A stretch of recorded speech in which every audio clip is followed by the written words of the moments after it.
ഇബ്നു ഉമറിൽ നിന്നുള്ള ഒരു ഹദീസിൽ നബി സല്ലല്ലാഹു അലൈഹി വസല്ലം തങ്ങൾ പറയുന്നുണ്ട്, പിന്നെ ഒരു ഹാജി തൻ്റെ വീട്ടിൽ നിന്ന് ഇറങ്ങുമ്പോൾ അമ്മ ഖുറൂജുക മിൻ ബൈതിക് തഉമ്മുൽ ബൈത്തൽ ഹറാം, മസ്ജിദുൽ ഹറാമിനെ ലക്ഷ്യമാക്കി നീ നിൻ്റെ വീട്ടിൽ നിന്ന് ഇറങ്ങുമ്പോൾ തുടങ്ങി എന്താ ഫലക ബികുല്ലി വതഅത്തിൻ തതഉഹാ റാഹിലതുക്, നിൻ്റെ യാത്രാമൃഗം ഓരോ കാൽവെപ്പ് നടത്തുമ്പോഴും ആ ഓരോ കാൽവെപ്പിനും നിനക്കൊരു ഹസനത്തുണ്ട്.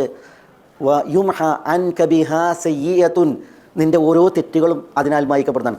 വീട്ടിൽ നിന്ന് ഇറങ്ങുന്ന ഒരു ഹാജി യാത്രാമൃഗം കാലെടുത്ത് വെക്കുന്നതിനനുസരിച്ച് അത് ചലിക്കുന്നതിനനുസരിച്ച് അവൻ്റെ ഓരോ തെറ്റുകളും മായ്ക്കപ്പെടുന്ന അവസ്ഥ എന്നാണ്.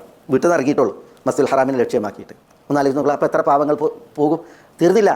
പിന്നെ നബി സല്ലല്ലാഹു അലൈഹി വസല്ലം തങ്ങൾ ആ ഹാജിയുടെ പോക്കിൽ തവാഫിനെ കുറിച്ച് അതേപോലെ സഅയിനെ കുറിച്ചൊക്കെ പറഞ്ഞതിന് ശേഷം പിന്നെ പറയുന്നുണ്ട്, അമ്മാ വുഖൂഫുക അശിയത അറഫ, അറഫയിൽ നീ നിൽക്കുന്ന അവസ്ഥ വരുമ്പോൾ, അറഫയിൽ നിന്നിട്ടുണ്ടെങ്കിൽ എന്താണ്, അല്ലാഹു സുബ്ഹാനഹു വ തആല അറഫയിലേക്ക് അവതരിക്കും. എന്നിട്ട് അല്ലാഹു സുബ്ഹാനഹു വ തആല പിന്നെ ഹാജിമാരെ അഭിനന്ദിക്കും, ഹാജിമാരെ കുറിച്ച് മലക്കുകളോട് അഭിമാനം പറയും, യുബാഹിബിക്കുമുൽ മലായിക എന്നൊക്കെ പറഞ്ഞതിന് ശേഷം പിന്നെ നമ്മുടെ വിഷയം അതാണ്.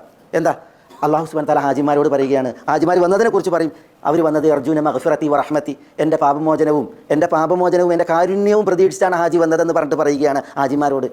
എന്താ പറയുക, ഫലൗ കാനത് ദുനൂബുക്കും അദദ റമലി ഔ കസബദിൽ ബഹ്രി ഗഫർതുഹാ ലക്കും എന്നാണ്. ഹാജിമാരെ, നിങ്ങളുടെ തെറ്റുകൾ മണലുകളുടെ എണ്ണത്തോളം അല്ലെങ്കിൽ സമുദ്രത്തിലെ നുരകളോട് എണ്ണത്തോളമാണെങ്കിലും ഞാൻ നിങ്ങൾക്കത് പുറത്തു തരും എന്ന് അറഫയിൽ ഹാജിമാരോട് അല്ലാഹു സുബ്ഹാനഹു വ തആല പറയുന്നുണ്ട്. നോക്കൂ നിങ്ങൾ, അദദുർ റമൽ എന്ന് പറഞ്ഞാൽ മണലിൻ്റെ എണ്ണം, സബദുൽ ബഹർ എന്ന് പറഞ്ഞാൽ സമുദ്രത്തിലെ നുര, ഇതിനോളം എണ്ണം ഒത്തതാണ് നിങ്ങളുടെ തെറ്റുകളെങ്കിലും ഞാനത് പുറത്തു തരും എന്ന് അറഫയിൽ ഹാജിമാരോട് അല്ലാഹു സുബ്ഹാനഹു വ തആല സുവിശേഷം പറയുമെന്നാണ്, സന്തോഷ വാർത്ത പറയുമെന്നാണ്. എന്ന് മാത്രമല്ല, അറഫയിൽ നിന്ന് ഹാജിമാർ മുസ്ദലിഫയിലേക്ക് പോകുമ്പോൾ അല്ലാഹു സുബ്ഹാനഹു വ തആല അറഫയിൽ സന്ധിച്ച ഹാജിമാർ മുസ്ദലിഫയിലേക്ക് പോകുമ്പോൾ പറയുന്നത് അഫീദു ഇബാദി മഗ്ഫൂറൻ ലക്കും വലിമൻ ശഫഅതും ലഹു എന്നാണ്.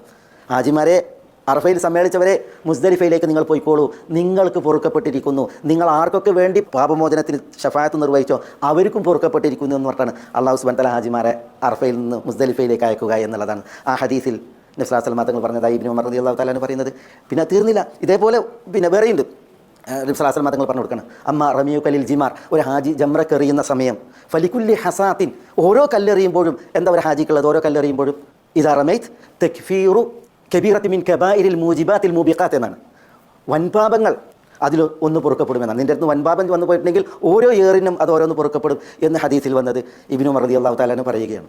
അതേപോലെ തന്നെ മുടിയെടുക്കുന്നതുമായി ബന്ധപ്പെട്ട് അമ്മ ഹിലാഖു കലി റസിക്, തല മുണ്ടനം ചെയ്യുമ്പോൾ ഫലിക്കുല്ലി ഷാറത്തിൻ എന്നാണ്, ഹലക്തഹ, നീ മുണ്ടനം ചെയ്ത എടുത്ത ഓരോ മുടിക്കും ഹസനത്തിനാണ്, ഓരോ നന്മ നിനക്ക് എഴുതും. വയും ഹാൻ കബിഹ ഖതിഅ, അതിലൂടെ ഒരു തെറ്റ് നിൻ്റേത് മായ്ക്കപ്പെടുമെന്നാണ് ഓരോ മുടിയെടുക്കുമ്പോൾ. അപ്പോൾ സഹാബികൾ ചിലർ ചോദിച്ചു എന്നാണ്, യാ റസൂലല്ലാഹ് ഇൻകാനത്തി ദുനൂബ് അഖല്ല മിൻ ദാലിക്, തെറ്റുകൾ ഒരാളുടേത് ഇതിനേക്കാൾ കുറവാണെങ്കിലോ എന്ന് ചോദിക്കുന്നുണ്ട്. അപ്പോൾ റസൂലുള്ളാഹി സ്വല്ലല്ലാഹു അലൈഹി വസല്ലം തങ്ങൾ പറയുന്നുണ്ട്, ഇദൻ തുദ്ദഖറു ലക ഹസനാതുക്, നിനക്കതൊരു നന്മയായി പുണ്യമായിട്ട് അത് എടുത്തു വെക്കപ്പെടും എന്ന് പറയുന്നുണ്ട്. പിന്നെ അവസാനം ഈ നബി സല്ലല്ലാഹു അലൈഹി വസല്ലം തങ്ങൾ ഹജ്ജിൻ്റെ ഓരോ കർമ്മങ്ങളും പറഞ്ഞതിന് ശേഷം ആണ് വ അമ്മ തവാഫുക ബഅദ ദാലിക്, ഇതൊക്കെ ചെയ്തതിന് ശേഷം തവാഫ് ഉണ്ടല്ലോ, കർമ്മങ്ങളൊക്കെ ചെയ്ത അവസാനത്തെ തവാഫ്, ആ തവാഫിനെ കുറിച്ച് പറയുന്നത് ഫ ഇന്നക തതൂഫു വലാ ദംബ ലക എന്നാണ്. അവസാനത്തെ തവാഫ് ചെയ്യുമ്പോൾ ഒരു തെറ്റുമില്ലാതെ ആയിരിക്കും നിൻ്റെ തവാഫ് എന്നാണ്. തീർന്നില്ല, നബി സല്ലല്ലാഹു അലൈഹി വസല്ലം തങ്ങൾ പറയാണ്, ഈ ഹാജിയുടെ അടുക്കലേക്ക് ഒരു മലക്ക് വരുമെന്നാണ്. എന്നിട്ട് മലക്ക് യദഉ യദഹു ബൈന കത്ഫൈഹി എന്നാണ്, അവൻ്റെ ചുമലുകൾക്കിടയിൽ ആ മലക്ക് കൈ വെച്ചിട്ട് പറയും എന്നാണ്, ആശംസിച്ച് പറയുമെന്നാണ്. ഈ അമൽ ലിമാ തസ്തഖ്ബിൽ ഖദ് ഗഫറ ലക ലിമാ മദ എന്നാണ്, ഖദ് ഗഫറ ലക മാ മദ, ഇനി നീ ഭാവിക്ക് വേണ്ടിയിട്ട് ചെയ്തോ, ഗതകാലം മുഴുവൻ നിനക്ക് പൊറുക്കപ്പെട്ടിരിക്കുന്നു എന്ന് ഒരു മലക്ക് ആശംസിച്ചിട്ടാണ് ഒരു ഹാജിയെ തിരിച്ചയക്കുക എന്നുള്ളതാണ്.